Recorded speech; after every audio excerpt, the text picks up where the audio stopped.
అమ్మ గురించి తెలుసు కదా, బాధపడకొదనా. ఒకటి రెండు మాటలైతే పట్టించుకోవాల్సిన అవసరం లేదు రవి.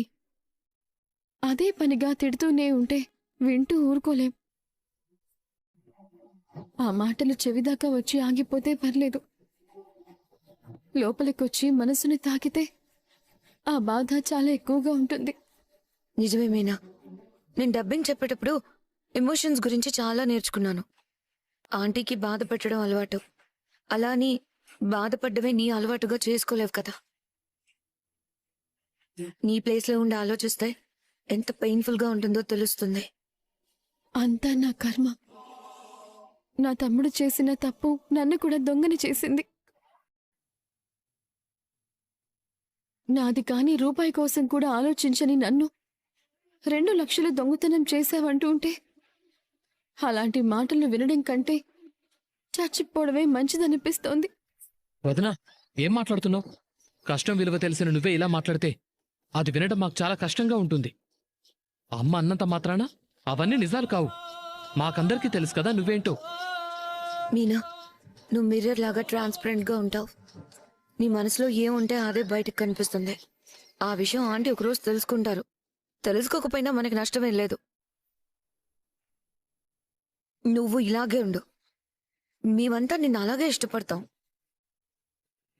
అవును, ఈ విషయం బాలు అన్నయ్యతో చెప్పావా వదినా? లేదు రవి, ఆయన ట్రిప్పులో ఉన్నారు. ఇప్పుడు ఇబ్బంది పెట్టడం ఇష్టం లేక చెప్పలేదు. చెప్పకుండా మంచి పని చేశావు. పొరపాటున ఈ విషయం బాలుకు తెలిస్తే కార్ని గాల్లో డ్రైవ్ చేసుకుంటూ వస్తాడు. అవును, వచ్చాక చెప్దాం. అన్నయ్య అయితేనే ఇలాంటివి కరెక్ట్గా హ్యాండిల్ చేస్తాడు. అమ్మకు వాడే కరెక్ట్. అయినా కామాక్షి ఆంటీ వాళ్ళ ఇంటికి జనరల్ గా చాలా మంది వస్తూ ఉంటారు. మరి మీ నాన్న దొంగతనం చేసిందని ఎలా అనేస్తారు? ఎవరో ఎందుకు? రోహిణి కూడా వెళ్తూ ఉంటుంది కదా, తనని ఎందుకు నిందించట్లేదు? అటు తిరిగి ఇటు తిరిగి విషయం నా మీదకి వస్తుందేంటి? ఆయన వచ్చేదాకా కూడా నేను ఆగాలనుకోవడం లేదు. రేపు తెల్లారగానే పోలీస్ స్టేషన్కి వెళ్తాను. కేసు పెడితే ఆ డబ్బు ఎవరు తీశారో, ఎలా తీశారో, అసలు ఏం జరిగిందో, దీని వెనుక ఎవరెవరున్నారో అన్నీ బయట పెడతారు. కరెక్ట్ వదినా. పోలీసులైతేనే వాళ్ల స్టైల్లో ఎంక్వైరీ చేసి నిజాన్ని బయటకు లాగుతారు. సరే మీనా, లేట్ అయిపోయింది, డిన్నర్ చేద్దాం పదా. లేదు శృతి, నాకిప్పుడు ఆకలిగా లేదు. ఈ దొంగతనం విషయం తేలే వరకు నేను తినలేను, పడుకోలేను. అది కాదు మీనా, ఒక 2 ముద్దలైనా. నాకు ఆకలిగా లేదన్నాను కదా, నన్ను ఇబ్బంది పెట్టకండి. Sorry Meena, I can understand. Ravi, వెళ్దాం పదా. ఎవరో ఎందుకు? రోహిణి కూడా వెళ్తూ ఉంటుంది కదా, తనని ఎందుకు నిందించట్లేదు? రేపు తెల్లారగానే పోలీస్ స్టేషన్కి వెళ్తాను.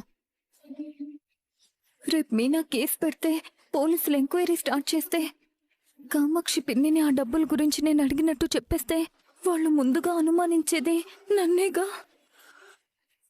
మీనా పట్టు పట్టిందంటే అస్సలు వదలదు. దీనికి తోడు బాలు కూడా వచ్చేస్తాడు.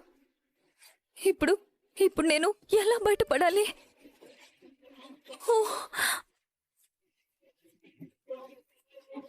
పోనీ ఏదైనా చేసి డబ్బు పెట్టేద్దాం అనుకున్నా, ఎవరినైనా అడిగి డబ్బు అప్పుగా తీసుకునే టైం కూడా లేదే.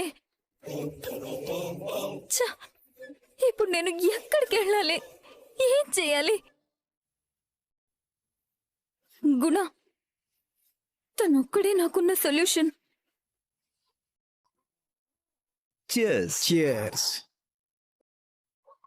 బ్రో, రోహిణి ఇచ్చిన డబ్బుతో మంచి ట్రిప్ ప్లాన్ చేస్తున్నాను. ఫుల్ ఎంజాయ్ చేయాలి. ఈ టైంలో ఎవరు? రోహిణి, సైలెంట్గా ఉండు. హలో, చెప్పు రోహిణి. గుణ, చాలా పెద్ద ప్రాబ్లం వచ్చింది. నేను నీకు డబ్బిచ్చిన విషయం మీనాకి బాలుకి తెలిసిపోబోతుంది. ఏంటి? ఎలా తెలుస్తుంది? నువ్వు కంగారు పెడుతున్నావని నేను మాకు తెలిసిన ఆంటీ వాళ్ళ ఇంట్లో దొంగతనం చేసి డబ్బులు తెచ్చిచ్చాను. ఆ విషయం గురించి ఇంట్లో చాలా పెద్ద గొడవ జరిగింది.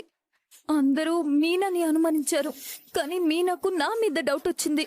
పోలీస్ స్టేషన్ ఎంక్వైరీ అని ఏదేదో అంటుంది. అలా చేస్తే ముందు నేను దొరికిపోతాను, తర్వాత నువ్వు కూడా దొరికిపోతావు. ఇప్పుడు నేను బతికి బయటపడాలంటే ఆ డబ్బుని తిరిగిచ్చేయాలి. నేను నీకిచ్చిన డబ్బిస్తే నేను సేవ్ అవుతాను. కావాలంటే నేను తర్వాత మళ్ళీ నీకు ఇస్తాను. నువ్వు చెప్పింది బాగానే ఉంది, కానీ డబ్బు ఇప్పుడు నా దగ్గర లేదు కదా. ఏమైంది? దినేష్ ట్రీట్మెంట్ కోసం ఇచ్చేశాను. ఆ!